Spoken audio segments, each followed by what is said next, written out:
বুড়ো মাঝি বলল, বাবু, বেড়াতে এসেছেন, বেরিয়ে ফিরে যান, ওই দ্বীপে যাবেন না, ওখানে দোষ লেগেছে। আমরা একটু অবাকই হলাম। দোষ লেগেছে মানে? দ্বীপের আবার দোষ লাগে কি করে? বিমান বলল, বুড়ো কর্তা, তুমি যা টাকা চেয়েছ তাই দিতে আমরা রাজি হয়েছি। তবু তুমি আমাদের নিয়ে যাচ্ছ না কেন? ওই দ্বীপে কি আছে? বুড়ো মাঝি বলল, কিছুই নেই, সেই কথাই তো বলছি। শুধু শুধু ওখানে গিয়ে কি করবেন?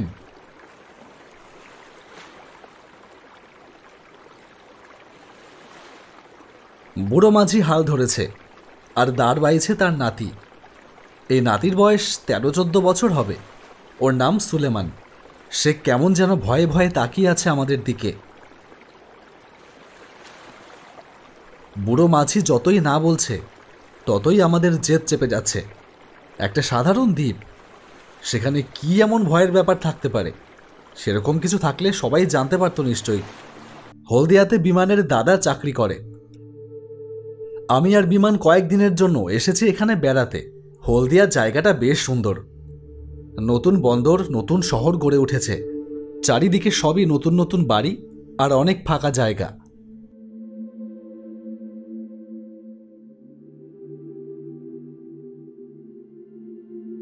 শহরটার একদিকে গঙ্গা আর একদিকে হলদি নদী। সকালবেলা নদীর ধারে জেলেরা মাছ বিক্রি করতে আসে। আমরা সেই মাছ কিনতে গিয়েছিলাম।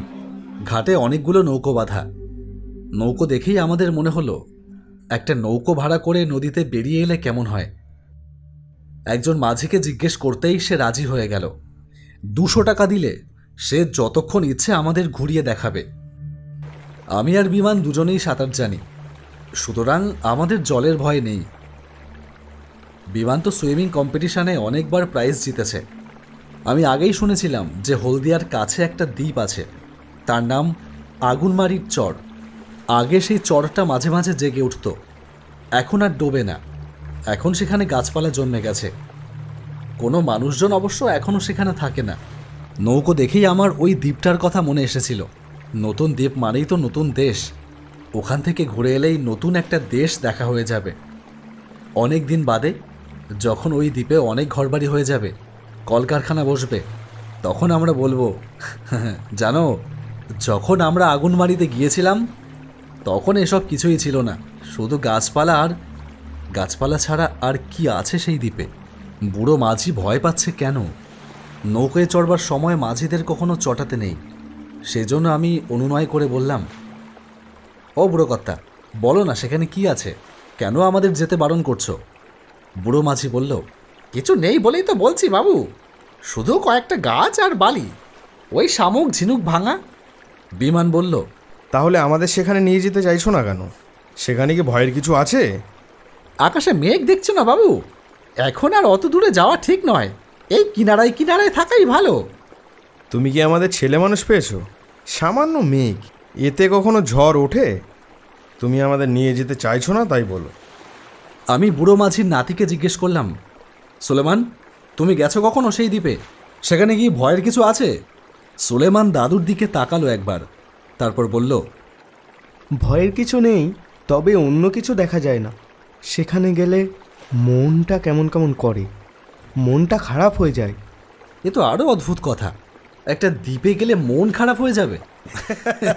আমি আর বিজন দুজনেই হেসে উঠলাম। তাহলে তো যেতেই হবে সেখানে। বুড়ো মাঝিকে বললাম, তুমি যদি না যেতে চাও তো আমাদের ফেরত নিয়ে চলো, আমরা অন্য নৌকো ভাড়া করে নেব। বুড়ো মাঝি একটা দীর্ঘশ্বাস ফেলল। আপনাদের কাছ থেকে টাকা নিয়েছি বাবু, সেই টাকা ফেরত দেওয়া পাপ। তবে চলেন নিয়ে যাই, পরে যেন আমাকে দোষ দেবেন না। ওরে সুলেমান, ভালো করে টান। আকাশে মেঘ আছে বটে, কিন্তু জমাট কালো নয়। সেই মেঘের ছাপ পড়েছে জলে। রোদ নেই, বেশ ছায়া ছিল। খানিকক্ষণ পরে বুড়ো মাঝি ডান দিকে হাত তুলে বলল, ওই যে দেখেন, আগুনমারির চর, দেখলেন তো? আমি আর বিমান দুজনেই ঘাড় ফেরালাম। মনে হলো নদীর বুকেই যেন কয়েকটা গাছ মাথা তুলে দাঁড়িয়ে আছে। বুড়ো মাঝি বলল, দেখা হলো তো, এবার নৌকো ঘোরাই। সে কি, আমরা কাছে যাব না? কাছে গিয়ে আর কি করবেন? আর তো দেখার কিছু নেই। তোমার মতলবটা কি বলো তো? ওই দ্বীপে কি তোমার কোনো জিনিসপত্র রাখা আছে? ওখানে আমাদের যেতে দিতে চাইছো না কেন? দেখা তো হলোই, আরও কাছে গিয়ে লাভটা কি? লাভ লোকসানের কথা নয়, আমরা ওই দ্বীপে নেমে হাঁটতে চাই। ঠিক আছে, এতই যখন জোর করছো তখন চলুন আর কি।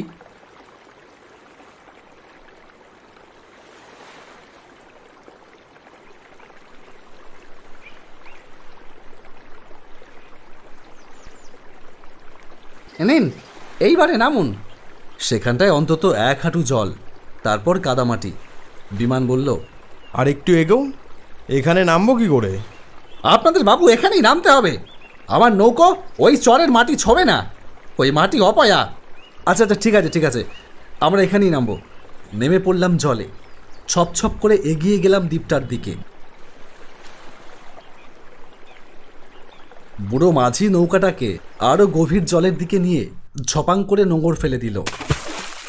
দ্বীপটাতে ছাড়া ছাড়া গাছপালা রয়েছে, তারপর ধুধু করছে বালি। সেই বালিতে কোথাও কোথাও ঘাস হয়েছে। একটা খড়ের চালাঘরও রয়েছে এক পাশে। সেই ঘরে কিন্তু কোনো মানুষ নেই। কাদামাখা পায়ে ওপরে উঠে আমরা বালিতে পা ঘষে নিলাম।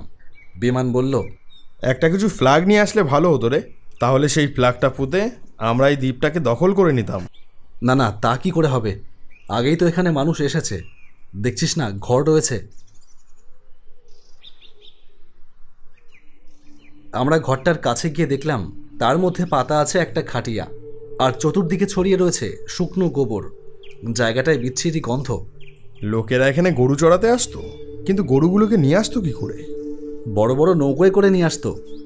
আমি নৌকোয় গরু মোষ পার করতে দেখেছি। তারা এখন আর এখানে আসে না কেন? বর্ষাকাল এসে গেছে, সেই জন্যই হয়তো আসে না। এ তো সোজা কথা। দ্বীপটাকে এরকম চুপচাপ লক্ষ্য করছিস, কোনো শব্দ নেই। আরে মানুষজন নেই, শব্দ হবে কি করে? তবু আমি কিন্তু একটা শব্দ শুনতে পাচ্ছি। কান পেতে শোন। দুজনেই চুপ করে দাঁড়ালাম।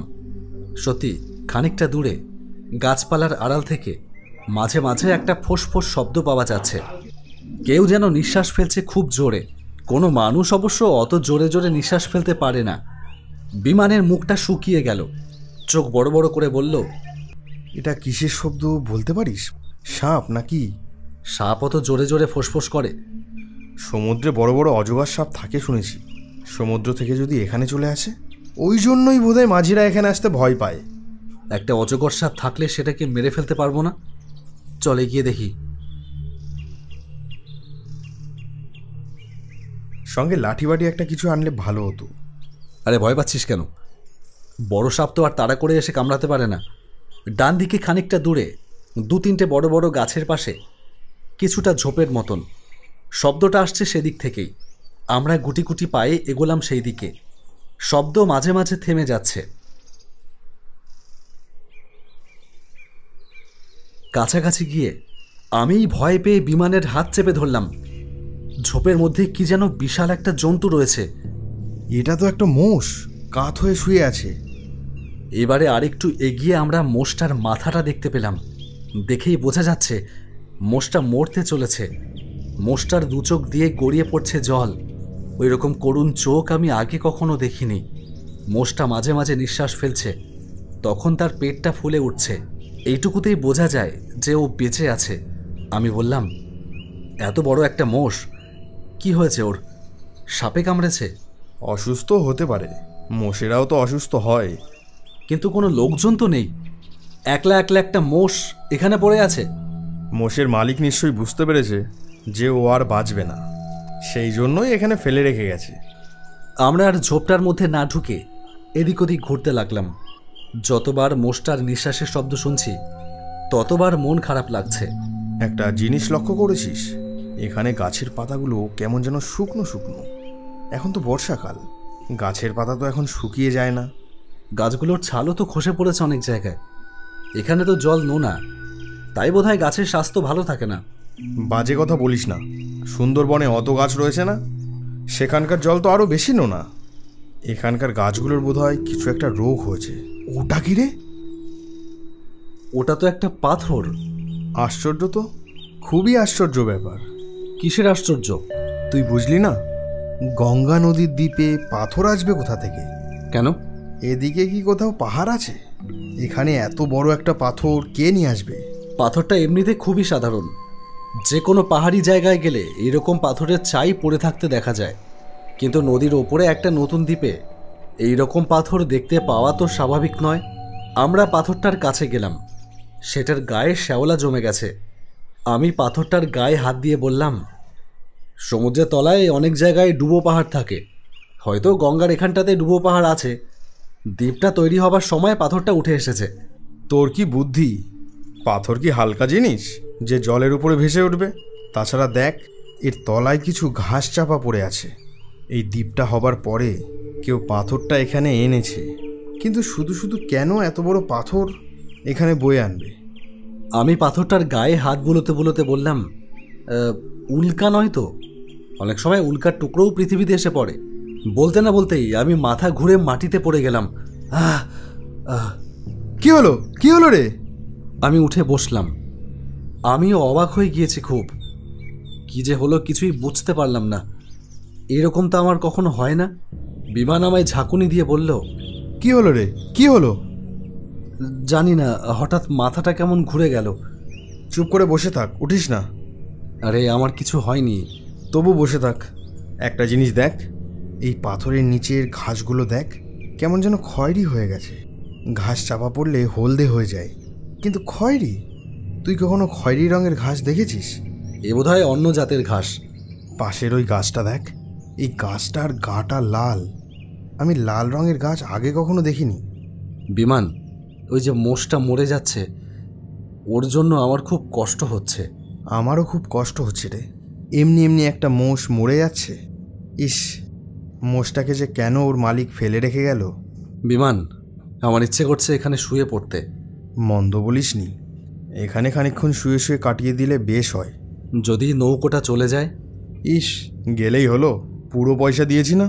তাছাড়া যদি চলে যায় তো যাক, আমরা এখানেই থেকে যাব। হঠাৎ আমি লাফিয়ে উঠে পড়লাম। দারুণ জোরে চেঁচিয়ে বললাম, বিমান, বিমান, এই পাথরটা জ্যান্ত। কি বলছিস? তোর কি মাথা খারাপ হয়ে গেছে? না রে, না, আমি সত্যি বলছি। আমি সত্যি দেখলাম পাথরটা নড়ে উঠল। কি বলছিস জাতা? পাথর নড়বে কি করে? আরে আমি স্পষ্ট দেখলাম পাথরটার পেটের কাছে একবার যেন চুপসে গেল, আবার ফুলে উঠল, ঠিক ব্যাঙের মতন। ধুর, পাথরের আবার পেট কি? তুই ভুল দেখেছিস। না না না, মোটেই ভুল দেখিনি। বিমান গিয়ে পাথরটার গায়ে হাত দিতেই আমি বিমানের অন্য হাতটা ধরে একটা হ্যাচকা টানে সরিয়ে আনলাম তাকে। আমার বুকের মধ্যে দুমদুম আওয়াজ হচ্ছে। ওই পাথরটার গায়ে হাত দিয়েই আমি মাথা ঘুরে পড়ে গিয়েছিলাম। ওই পাথরটার মধ্যে কিছু একটা ব্যাপার আছে।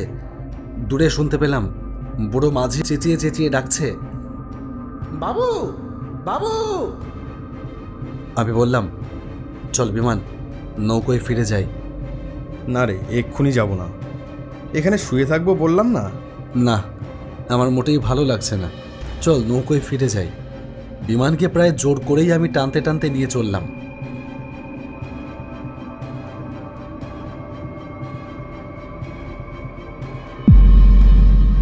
তারপর নৌকায় উঠতেই বুড়ো মাঝিকে বললাম, চলো শিগগির চলো। নৌকায় উঠে বিমান লম্বা হয়ে শুয়ে পড়ল। তার চোখ দুটো ছলছল করছে। ভাঙা গলায় বলল, আমার কিছুই ভালো লাগছে না রে। সুলেমান আমাদের দিকে বড় বড় চোখ করে তাকিয়ে আছে। আমি তাকে জিজ্ঞেস করলাম, ওই দ্বীপে গেলে তোমাদের কি হয় বলো তো? বাবু, আগে তো আমরা ওই চরে যেতাম। বেশি ঝড় বৃষ্টি হলে ওখানে নৌকো বেঁধে ঘরটায় বসে জিরোতাম।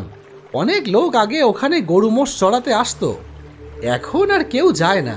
কেন যায় না বলো তো? ওখানে গেলেই শুয়ে থাকতে ইচ্ছে করে। গরু মোষগুলোও আলসে হয়ে পড়ে, কেমন যেন মন মরা লাগে। আমাদেরও সেরকম লাগছিল। কিন্তু কেন হয় এরকমটা বলতে পারো? কি জানি বাবু, গাছপালাগুলো কেমন ধারা শুকিয়ে যাচ্ছে দেখলেন না? ও দ্বীপে খারাপ নজর লেগেছে বাবু, ওই দ্বীপে খারাপ নজর লেগেছে। ওখানে একটা বড় পাথর আছে, দেখেছো? আগে ওটা ছিল? না বাবু, আগে তো ওটা ছিল না, এই মাসখানেক ধরে দেখছি।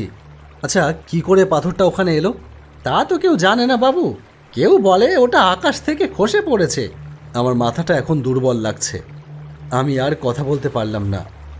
শুয়ে পড়লাম বিমানের পাশে। হলদিয়ায় ফিরে এসে আমরা দুজনেই সোজা চলে গেলাম বিছানায়। রাত্রিরে কিছু খেতেও ইচ্ছে করলো না। ঘুমিয়ে ঘুমিয়ে নানান রকম দুঃস্বপ্ন দেখতে লাগলাম। তার মধ্যে বারবারই দেখতে লাগলাম সেই পাথরটাকে, ঠিক একটা ব্যাঙের মতো। তার পেটটা একবার চুপসে যাচ্ছে, একবার ফুলে উঠছে। একটা জ্যান্ত পাথর। আমি শিউরে শিউরে উঠতে লাগলাম। সকালবেলা বিমানের দাদা স্বপনদা জিজ্ঞেস করলেন, তোদের কাল কি হয়েছিল? সন্ধ্যে থেকে খালি ঘুমোচ্ছিলি। স্বপনদাকে সব কথা বলতেই হলো। স্বপনদা সবটা শুনে হো হো করে হেসে উঠে বললেন, গাঁজাখুড়ি গল্প বলার আর জায়গা পাসনি? একটা জ্যান্ত পাথর, সেটার পাশে গিয়ে দাঁড়ালে মন খারাপ হয়ে যায়, শুয়ে পড়তে ইচ্ছে করে। ধুর, যত সব। দাদা, পাথরটাকে আমি নড়তে দেখিনি, ও দেখেছে। কিন্তু আমার ওখানে শুয়ে পড়তে ইচ্ছে করছিল। বেশ করছিল, শুয়ে থাকলেই পারতিস। তাহলে আমাদেরও নিশ্চয়ই ওই মোষটার মতন অবস্থা হতো। স্বপনদা, নৌকোর মাঝিরাও কেউ ওই দ্বীপটা এখন যেতে চায় না। ওরাও ভয় পায়। পুলিশে একটা খবর দেওয়া দরকার। পুলিশও তোদের কথা শুনলে আমার মতো হাসবে। দেখবি, মিস্টার দাসকে ডাকবো। হলদিয়ার এসডিপিও মিস্টার দাস স্বপনদার বন্ধু। স্বপনদা তাকে টেলিফোনে ডেকে পাঠালেন। বললেন, হ্যাঁ মিস্টার দাস, একবার আমার বাড়ি চলে আসুন, ব্রেকফাস্ট খেয়ে যাবেন, আর একটা মজার গল্প শোনাবো। 10 মিনিটের মধ্যে মিস্টার দাস এসে গেলেন। তিনি বললেন, শুধু 1 কাপ চা খাবো, বড্ড কাজ পড়ে গেছে, এক্ষুনি যেতে হবে। কাল রাত্রিরে একটা বড় নৌকোডুবি হয়েছে গঙ্গায়। বসুন বসুন। কাল দুপুরে এই দুই স্টিমার নৌকা ভাড়া করে গিয়েছিল আগুনমারির চরে। সেখানে নাকি ওদের এক সাংঘাতিক অভিজ্ঞতা হয়েছে। ওরা দুজনে। স্বপনদাকে থামিয়ে দিয়ে পুলিশ সাহেব আমাদের দিকে তাকিয়ে বললেন, তোমরা দুজনে কাল আগুনবাড়ির চরে গিয়েছিলে? আশ্চর্য ব্যাপারটা কি জানো? ওই দ্বীপটার পাশেই তো কাল রাত্রিরে নৌকোটা ডুবেছে। ঝড় বৃষ্টি কিচ্ছু নেই, শুধু শুধু একটা বড় নৌকো ডুবে যাওয়া খুবই আশ্চর্যের ব্যাপার। কেউ মারা গেছে? না, মরেনি কেউ। সবাইকে উদ্ধার করা গেছে। আমাদের পুলিশের নৌকো খুব তাড়াতাড়ি গিয়ে পৌঁছায়, কিন্তু নৌকোটা যে কি করে ডুবলো তা তারা কেউ ঠিক বলতে পারছে না। সবাই বলছে কি যেন হলো কিছুই জানি না। হঠাৎ একটা ধাক্কাতে লঞ্চটা কেঁপে উঠল, তারপরেই হুড়মুড়িয়ে জল ঢুকতে লাগলো। নৌকাটা একদম ডুবে গেছে বলতে চান? হ্যাঁ, সেটা তোলবার ব্যবস্থা করতে হবে। ওই লঞ্চের একজন খালাসি অদ্ভুত একটা গল্প বলছে। আগুনবাড়ির চর থেকে একটা মস্ত বড় পাথর নাকি উড়ে এসে প্রচণ্ড জোরে ধাক্কা মেরে লঞ্চটাকে ফুটো করে দেয়। এইরকম কাজাকরি কথা কেউ কখনো শুনেছে? গঙ্গার উপরে দ্বীপ, সেখানে পাথর আসবে কি করে? যদিও বা পাথর থাকে, সেটা কেউ না ছুড়লে এমনি এমনি উড়তে উড়তে আসবেই বা কি করে? ওরাও ওই দ্বীপে একটা বড় পাথর দেখেছে বলছে। ভোরবেলায় আমি নৌকো নিয়ে সেই দ্বীপটা ঘুরে দেখে এসেছি। সেখানে পাথর টাথর কিছুই নেই, মানুষের কোনো চিহ্নই নেই, শুধু একটা মরা মোষ রয়েছে দেখলাম। আমি আর বিমান চোখাচোখি করলাম। আগুনমারির চরের পাথরটাই যে নৌকোটাকে ডুবিয়েছে তাতে আমাদের কোনো সন্দেহ নেই।